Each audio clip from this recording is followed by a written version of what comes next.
11వ అంతర్జాతీయ యోగా దినోత్సవ సందర్భంగా ప్రకాశం జిల్లా మార్కాపురం పట్టణంలోని జిల్లా పరిషత్ బాలుర ఉన్నత పాఠశాల ప్రాంగణం నందు మున్సిపల్ కమిషనర్ నారాయణరావు ఆధ్వర్యంలో యోగాంధ్ర కార్యక్రమం నిర్వహించారు. ఈ కార్యక్రమంలో ముఖ్య అతిథులుగా మార్కాపురం సిఐ సుబ్బారావు పాల్గొన్నారు. ఈ సందర్భంగా మాట్లాడుతూ దేశ ప్రధాని నరేంద్ర మోదీ పిలుపు మేరకు ఈ నెల 21వ తేదీ నుంచి వచ్చే నెల 21వ తేదీ వరకు యోగాంధ్ర 2025 కార్యక్రమంలో భాగంగా ప్రతిరోజు యోగా చేయడం అలవాటు చేసుకోవాలని తెలిపారు. యోగా చేయడం వల్ల ఆరోగ్యంగా, ఉల్లాసంగా, ఉత్సాహంగా ఉండవచ్చన్నారు. విధి నిర్వహణలో ఒత్తిడికి లోనై అనారోగ్యానికి గురవుతున్న ఉద్యోగస్తులకు ప్రతిరోజు 1 గంట యోగా చేయడం వల్ల ఎంతో ఆరోగ్యకరంగా, ఆనందదాయకంగా ఉద్యోగ బాధ్యతలు నిర్వర్తించవచ్చని తెలిపారు.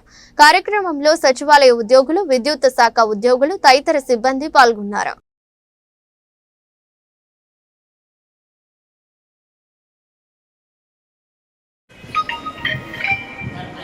అందరికీ నమస్కారం. 11వ అంతర్జాతీయ యోగా దినోత్సవం సందర్భంగా మన గౌరవ ప్రధానమంత్రి గారి స్ఫూర్తితో, అదేవిధంగా గౌరవ ఆంధ్రప్రదేశ్ ముఖ్యమంత్రి గారి స్ఫూర్తితో ఈరోజు మన మార్కాపురం పట్టణంలోని మన మార్కాపురం మున్సిపల్ కమిషనర్ గారు 21/5/2005 నుండి 21/6/2005 వరకు ఈ యోగాంధ్ర క్లాసులు నిర్వహించడం జరుగుతుంది.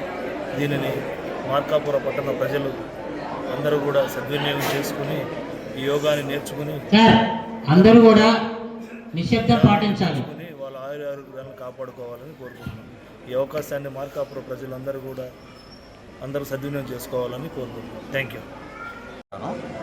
ఈ మన 11వ అంతర్జాతీయ యోగా దినోత్సవం సందర్భంగా మార్కాపురం పురపాలక సంఘం పరిధిలో అన్ని సచివాలయాల పరిధిలో కూడా ఈ యోగా ఆసనాలు వేసేటటువంటి శిక్షణ ఇవ్వటం కానీ, వచ్చినటువంటి వారికి అవి వేయించడం కానీ చేసేటటువంటి ప్రక్రియ ప్రారంభించడం జరిగింది.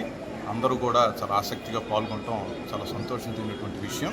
కాబట్టి అందరూ కూడా ఈ మన బాయ్స్ హై స్కూల్లో ఉన్నటువంటి కళావేదిక వద్దకు కానీ, లేదా నాయుడు వీధిలో ఉన్నటువంటి మన ఓపెన్ ఫోరం దగ్గరకు కానీ వచ్చి చక్క యోగాసనాలు నేర్చుకుని తప్పనిసరిగా ఈ కార్యక్రమాన్ని విజయవంతం చేసి మీ ఆరోగ్యాలను కాపాడుకోవాలని చెప్పని, అందరూ కూడా సర్వే జన సుఖినోభవంతుగా ఉండాలని చెప్పని మనసారా కోరుకుంటూ అందరినీ కూడా ఈ కార్యక్రమంలో పాల్గొనవలసినదిగా కోరుకుంటున్నాను.